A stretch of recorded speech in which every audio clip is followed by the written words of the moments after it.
Okay, so today I'm going on a little adventure. I am going to visit my friend CJ, who lives over near Bristol. So I'm going to drive over and hang out with him in his studio. This is my second attempt at this trip. A couple of months ago, I tried, and there was like the worst weather ever, and they closed the Severn Bridge, and I was stuck in traffic for ages. And I basically got about 45 minutes into my journey and just turned around and came back. So it was a total disaster. So this is attempt 2, and I'm very hopeful that it's all going to go very smoothly. So I'll take you along with me for the day. I've seen other people make is this idea that you come up with something and then that's it. This is the same with branding. I think people think you come up with something, it's locked in stone and it can't change and it just has to stay that way forever. And I think so much a part of running a business is constantly having to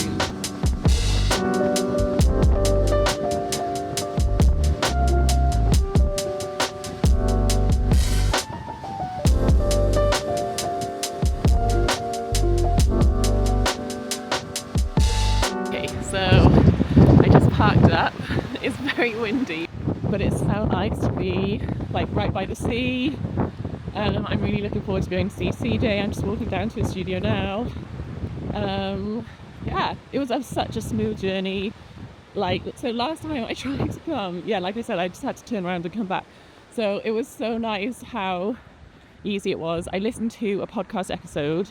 It was actually an episode from my podcast that's coming up. And I love listening back to them. The guest was amazing. It was such a good episode. I'll link it when it goes live. But yeah, it was really fun. So I feel like a productive drive over. And now I'm looking forward to going to hang out with CJ.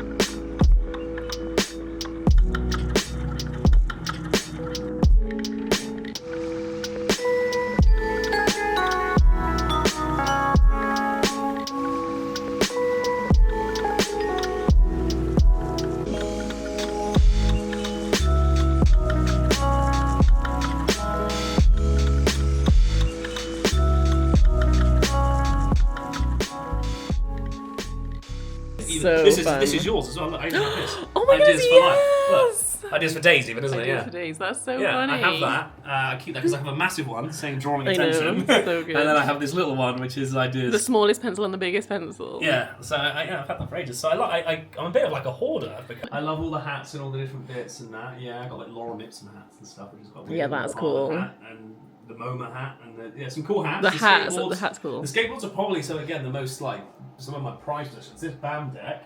Yeah. Legitimately from 2003. Oh, nice. When he actually skated for Element, and it's incredibly old and very rare, and it was never made again.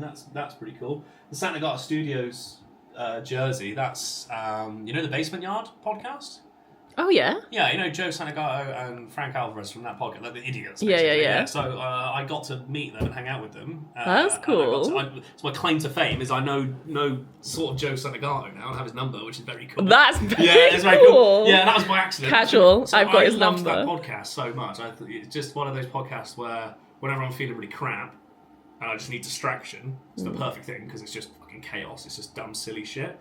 And I always listened to it while I was driving, and I saw that they were selling this really cool fucking jersey. I loved the type and stuff on it for their Basement Yard experience. Yeah. And that they were doing in New York, and I missed it by a day. When I went to New York, got it was I'd gone the week before, the week after. I couldn't see them live on stage, and I was just like, oh, that sucks. But I bought that jersey, brought it back here, and then I wore it in a reel that I made. I made a reel where I'm designing something. I was just wearing it, and then I get a message from Joe Santagato going, bro, you're wearing my fucking jersey. And I'm like, are you taking the piss? Is this Joe Santagato? He's like, I'm taking no pisses. And then he goes, I love all your stuff. I watch all of your videos, dude. I've seen all of your things. And I'm like, no way, you watch all my stuff. And then before I know it, we jump on FaceTime and we're just chatting away with each other. And I end up doing some work for him for a project of his that he was working on. And I said to him, I was like, dude, I missed your tour. I didn't get to, I was in New York, but I missed it. He's like, well, you can't tell anyone, but we're coming to the UK. And I was like, when? He's like, literally in a couple of months we're coming to the UK. We're about to announce it. He's like, dude, I'll hook you up, we'll get tickets and we'll go. You can come. And I was like, oh God, this is the best thing ever. I bought a silly jersey wore it in one video, and now suddenly I'm Your best friends. chatting to like Joe Sanagai, and I admire him so much. He's been like on YouTube for years and making content and doing like really well. And he's a very good human being. He's got a very good soul. He's a really good person. So I really admired him. And everyone I was always worried about like meeting your heroes or anything like that. Oh no, and, yeah. like, so I was like, oh, what if he's not the guy that I want to meet? But I didn't know I was going to meet him. All I know is I was getting tickets for free to go and see the show, and I went there, and I didn't know where to go in. And I remember texting him like, dude, I'm in London. Like, where do I go? And I've still got tickets, right? He's like, yeah, just go to this door on the side and you can go in. I just got to walk into the Palladium, Back, like, oh, through the side, so good. Get taken through into this like VIP, and then so I'm literally sitting like front and center, like few rows in front of the stage. And I didn't realize that I'm sitting next to like the production crew of the Shits and Gigs podcast too, because they'd just been like interviewing with them. And I'm like sat here like, how has this happened, bro? Like I literally just wore a silly fucking jersey on a reel, and now I'm sat at like front row of the fucking Palladium watching the Basement Yard like for their first show in England. The boys come out, they do their thing. It was fucking awesome. And then me and Lou go to leave, and then I get a text from him, and he's like, bro, come backstage, come hang. So then I had to run back into the Palladium, knock on this door, and they let me go backstage, and I got to just hang out with Frank and Joe, meet them, actually physically meet them properly, which I was like so nervous for, because like I've met my heroes before and they suck, and they're always such a disappointment. But he was a legend. He was a really good guy. So like I came back and framed that thing because I was like, that's like a lucky charm or something. Yeah. And the type was really cool. So that's probably actually one of the most valuable things in here to me. That's really cool that's one of the coolest things. You know, like that's got to be one of the coolest things that's happened to you on social media. Like from 100%. Doing social media. Everything that's happened to you on social media, that's pretty up there. I mean, then that obviously, I think from that relationship and doing that, I also got to meet the boys from Shits and Gigs podcast, James and Fuhad. They were backstage there too, and then they reached out to me to do work for them, and I got to work with those guys. That's so cool. So that's a pretty mental thing that's coming from like social media. That's like, it's out of my control, really. Like that's kind of so much of it is in my control, but that out of all of the things, that's a lovely thing that's happened. You know? I kind of love that about social media, though. You know, like there's loads of things that people hate about it, but I love that idea that. Like, you never know who's watching, and you never know what's around the corner. Like, you never know who's going to slide into your DM. Do you ever think this has got to be a scam? This can't be the real person? Yeah, what are you fucking talking? Like, that's why I literally said to Joe, you taking a fucking piss? And he was like, no. Like, I'm not taking any pisses. It's really me. Yeah, it's really me. And it's the same with him. Like, I couldn't believe it, dude. Wow, that's so cool. Like, and that's the kind of the powerful thing, isn't it, about social media, that you, like, I think people don't appreciate. Like, if you put good energy into it, and you share your genuine opinion, and you be really honest about what you believe in, and you stand by it, people will react also well, believe in that too. Like people that, like, I was a little boy and loved everything that this guy had ever created. I had no idea who he was. I had no idea who I was. And then just because he saw a video of my opinion on what I believe is, you know, and it's a hard opinion to have. Maybe it's an opinion that might piss people off. But someone that I believe is a hero of mine is, you know, supporting me in the sidelines, and I'm just a shit munch. I'm just a random dude from the middle of a seaside town in the UK, and he gives a shit. Like, that, what an awesome thing. That is really cool. So yeah, there's loads of little things in here that are like really special to me. That like, it is an amazing studio. That mean a lot. I love it. I'm very lucky. This is going to be my desk over here. Yeah, this is I'm going to like claim it. I'll be like, hey, I'm just coming into work on my desk. Pays no rent. Yeah, exactly. No absolutely no rent. No contribution to the rent or anything. The payment is the luxury of hanging out with me, CJ. I would pay people to come and hang out with me. As much as it's so cool to have a studio like this, it's so much cooler to have people in the there. studio. Yeah. So it's lovely. But then it's so nice because you can like have people come visit and hang out and like. Yeah, that's so cool. I'm very lucky to have that space to be able to do that. I just wish I could do it more. Like, there's a part of me that's like, I love living where I live to some degree. Like we were speaking about this earlier, right? Like living in a small seaside town is like you try and run your own business. That seems like a crazy thing to do, maybe. But there's loads of pros, isn't there? Yeah, like people worry that is there enough opportunities, you know, like where you are. And if you think like that, then no, that's not how it's going to go. Like. I was always thinking bigger than I was like, I'm never going to end up working with local people around here. Like, they got no budget. They probably it's not your target audience. But I'm not going to move to a city to make that happen either. The world's a pretty big place, and online exists. So I'm you just don't need to. Online. Yeah, but that's kind of the beautiful thing is I pay a % of what I would have paid in Bristol to have this studio. Yeah, But it comes at the cost of so it's cheaper to be here, but it's not as many people. So like trying to get people here is quite difficult. Like luckily you're just down. Well, we established earlier. You're like 20 minutes across the fucking sea to get to me, but you have to drive all the way around. A 2-hour drive to get here. I do think a change of scenery is just so good. Like I just love booking in these days. I would say like maybe like once a month. Not that intentionally, but I do really get a lot out of just going somewhere different, seeing someone different, you know, like, and it doesn't have to be anywhere exotic. Do you know what I mean? Like literally, like it, just being in a different place just does wonders for my like creativity and how I'm feeling about stuff. Yeah, it's something that I always get asked that question about, like how do you like deal with creative block, or if you're like burnt out. Like the first thing I say is always like just walk away from where you are. Like it's usually your environment. Like I think you start to associate the environment that you're in with like, I can't make ideas here. Yeah, and I've had that even in here. Like I've been over in that corner working, and like just nothing's coming out of me, and it's just not making any sense, or I'm frustrated, and then like I just know then like nothing good's gonna come out of me now. Like not here in this room. I need to get out of this room and go somewhere else and like break the connection, break the mold a little bit, and try something new. And that's like, it doesn't have to be anywhere like special or crazy. It just needs to be a new environment to challenge the ideas and do that. And then you can come back and it helps massively. Did you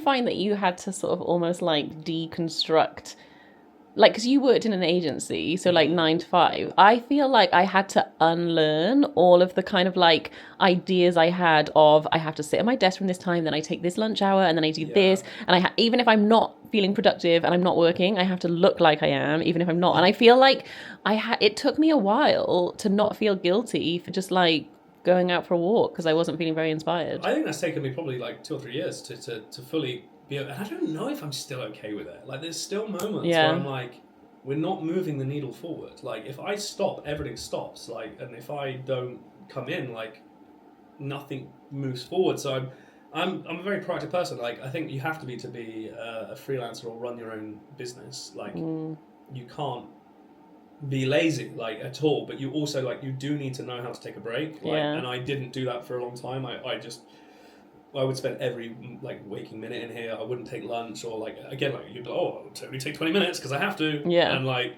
but then it's like it's less productive. I think this is the thing that I'm still having to get my head around. That actually, it's probably more productive for me to go and take an hour off and come back to it, and then the ideas flow better than just sitting there trying to force them for ages. Yeah. But it's so hard because we basically only feel like we're working if we're like sat at a desk. It's one thing about our jobs that I think is really misunderstood is that, like us being busy doesn't always look busy. Like so much of my job is in just here. Thinking, it's just yes, in here. It's just thinking. Totally. And I can do that whilst I'm driving somewhere, or whilst I'm in the shower, or whilst I'm like even watching a movie somewhere else. Like honestly, that's like 90% of my gig is just like thinking about stuff, coming up with it in my brain, doing all of that work in there, and deciding whether that's going to be right. And then like 10% of it's actually just doing the thing and like drawing it and making it, which is so funny. True. So like it feels weird that like, well, why would you like? You could argue then like, why the hell would you come in here to think? But I mean, it's a pretty fucking awesome place to think. Oh, so it's quite nice. There's loads of stuff to maybe provoke you or maybe think of something different and do that. But like, I can also do that anywhere. Yeah. But then you feel maybe guilty. Yeah. For doing it. It's like, I could go off today and just go for a walk through the park. And you'd come up with so many ideas, though. Oh, it could be. Like, that is like, but people don't see that. They do think that's, you're just being a lazy sod, not doing But that's when you're more likely to, or for me, that's when I'm more likely to solve the problems because my brain's got like a bit of space to actually be creative, and I'm not trying to force it. And then I'm like, I could do this to solve like that problem. The other one that I've noticed it with is with like doing talks. Like I always felt like I had to stand like in front of a mirror and practice it like from start to finish. And then I worked with this speaking coach, and she was basically like, do the intro in the car, or like pick a bit of it and just practice it while so now I honestly look unhinged, but I basically like walk down the street, like in the car on the way here I was just like practicing bits of like the talk that I've got to do next week. And it was just so funny because I'm like, before this wouldn't have felt productive to me, whereas now I'm like, this is great, I actually have practiced this loads because I've just done it in lots of little bits all over the place, and then it'll all come together. Isn't that cool? How lucky are we that we get to do that? So lucky. Like, if you work in a very physical demanding job, maybe like you have to be there to do the job, and like, you're doing it in that location at that spot, and like that's how it has to work. But we're so lucky that I can literally be anywhere in the world, and technically, I am still working, kind of working yeah. on that thing. And that's really cool what you said about like only learning like a part of your talk at a time. And that's I like that because I also did the same thing. I was talking to one of my mentors yesterday about this. They were asking about how they film them talking to the camera, and being like, I don't know how I'm going to like memorize like a minute and a half, because he was like watching one of my videos. I was like, how the hell do you do that? You like talking like 2 minutes straight to the camera and it looks really candid. And I say it's because it is candid, and two is I break it down into little sections. I don't. You only have to learn 2 lines at a time. Thing. I look at a line and go, like, the line might be like, I believe in this certain thing because of X, Y, and Z. But I will just read that, look to the camera, and deliver it as if I'm delivering it to you right now. Like totally we're naturally. Talking in a chair. Like at the pub, like I'm with the pub with my friends, like how would I say that to my friend? Because sometimes they'll even, I'll kind of roughly script what I want to say, but I don't even say it like that. Like I'll add a man in there, or a dude, or a fucking L, or something else, like to make it, like I just say it. And I imagine the camera is my friend, so like which is a really weird thing to say. I love that. But so like there's one of the best bit of advice I was ever given like years ago. I can't remember who gave it to me, and I wish I could because they're a genius. It's really helped me massively be able to talk to a camera, make it feel candid, and really relaxed and just really normal. Is that like the minute we see a lens, we just shit our pants. Right? There's a lens now looking at me, and I can be like, oh my god, there's a lens. And usually what happens is we stiffen up and we don't know what to do with our hands. Our hands get all weird. Yes. That's the first thing we do is we don't know what to do with these puppies anymore. It's like claws. They get all weird, and we kind of just sort of sit there like this, and we don't do that with our hands ever. So that's usually the thing. So we need to imagine. It's obviously a little bit of imagination needs to go into it, but that lens is just your like one of your closest mates or your partner, like someone that you would feel really comfortable with. And then when I talk to the lens, I'm literally picturing his face, and I'm being like, dude, you are not going to believe what happened the other day. It's unreal. And I get to just talk to him like I would if I was in the pub. And what happens then cool. is it's genuinely coming out like so when as the viewer, they're watching it as if they are in the room with you, watching it like they're in the pub. And I think that's why a lot of the talking videos that I've been able to do, they feel really just real and candid, because I'm just looking at the camera going like, that's my buddy Steve. Like I'm telling Steve about this thing that I really believe in, and I'm just going to say it to Steve. And that camera is not a camera, it's Steve. It's one person. It's not this big group of people. It's not a big audience. It's just Steve. And me and Steve are great, and I'll just chat to him all day about stuff, and I'll say it, and he's not going to judge me. And there's a really lovely way of doing it, and it delivers it really, really nicely, and it feels really, much more honest. It takes time. It takes lots of practice. That doesn't always. You can't do that tomorrow. Yeah. Like the amount of like videos I've got of me putting a camera and talking at it, and they're just so awkward and they're so horrible that I would never. I say that I actually posted one the other day. Of like one of my first videos I ever made, and then like where I am now, so you could like clearly see how that's cool shit I once was. To see the progression though. Yeah, to see the progression. It was bad. That's really such bad. a good tip. But it has to be bad. Like it has to be bad at the start, and we all start there. So if there's a bit of random advice. I know, I love it. If you want to ever talk to camera, you're like, I don't know how to talk to camera. Pretend it's your friend. Awkward. Like you've got to get in that mindset. Just like really like play silly pretend like you used to as a kid.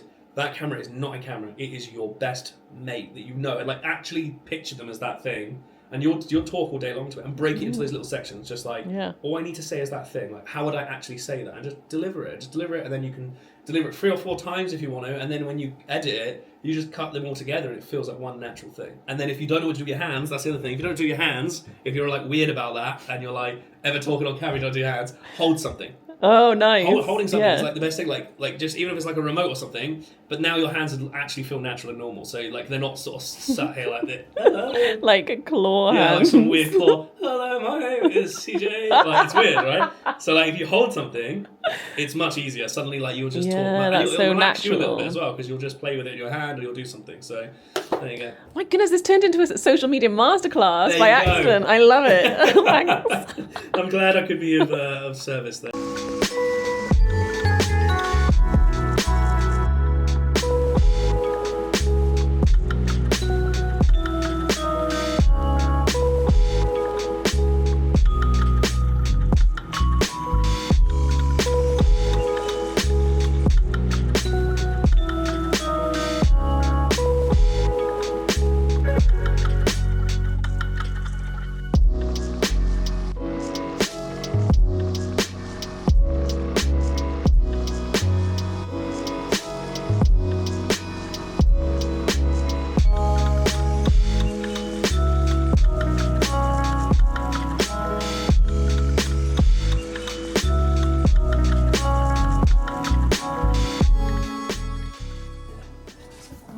What's the green? Is this a t-shirt? This is a green tee.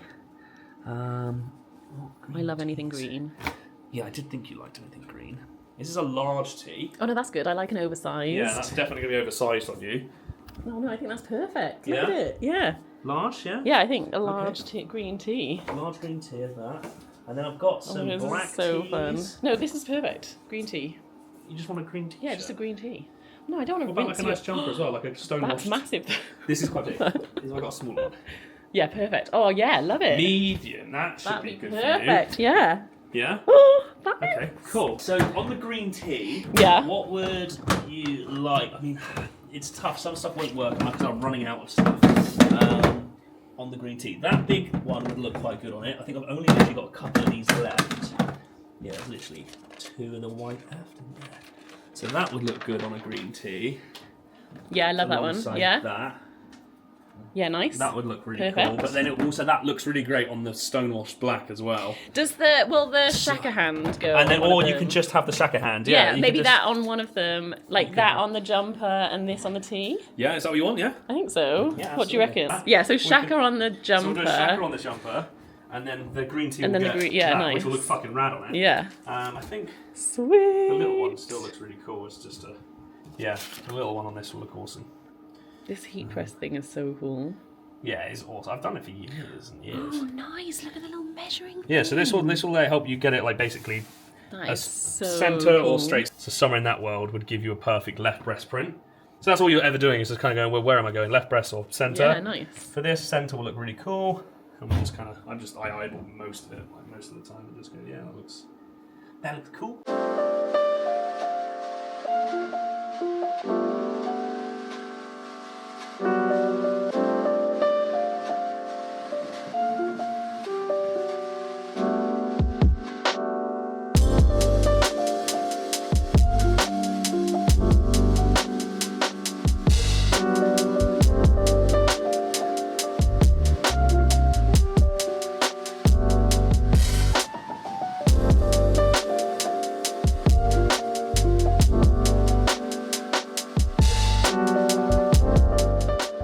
Yeah, the sewage is really nice, but then you can see there that it's like properly like imprinted into the Yeah. garment, so it's like really like really Steady, nice. yeah. Really steady. Yeah, it won't come out, and then you've got like a nice jumper there. Do you have one of those things, you know, like that folds up t-shirts? I used to have one. You Yeah, need to I get. used to have one. I always think they always blow my mind. I'm Yeah. like, whoever invented that was Yeah, like, you like lay you're it a out and you go genius. boom, boom, boom, boom, boom, Yeah. and it folds out. I used to have one of those for when I used to do like the actual clothing business years ago, but I ended up just finding myself like folding them better myself. You got your own cool merch. So fun. Yeah, it's so cool, isn't it? There we go. We've got this awesome stone wash kind of green Yeah, I love it. tea as well, which is Very bespoke. on brand No for one me. has this. I know, that's what I'm excited yeah, about. like, Just no one- switched it up and I'm like, got my own special. Yeah, your own like, Seaside custom studio. Seaside studio merch that no one knows. I'll wear it next time I come.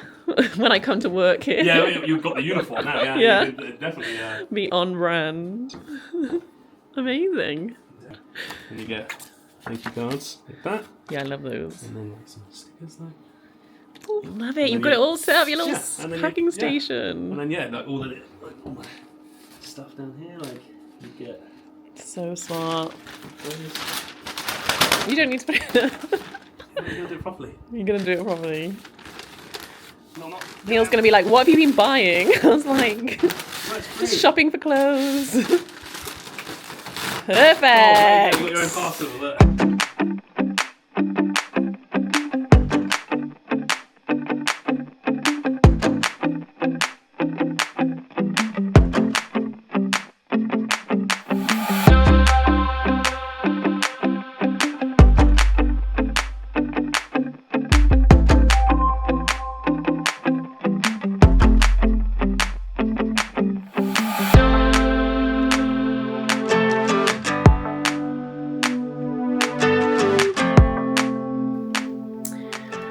So I've just got back from my day out in Burnham-on-Sea with CJ. It was so fun to hang out with him, and like I just meeting up with other creatives, people in the industry who kind of get what you're talking about. You don't have to give them any context, like they totally understand they run their own business, they know what you're talking about, all the struggles, all that kind of thing is just so good. And like, I really feel like this year in particular, I want to do more stuff like this, like in person, meeting up with people, definitely like feeling the analog vibes. I posted a reel about this the other day, like loads of people are talking about how like 2026 is the year of analog.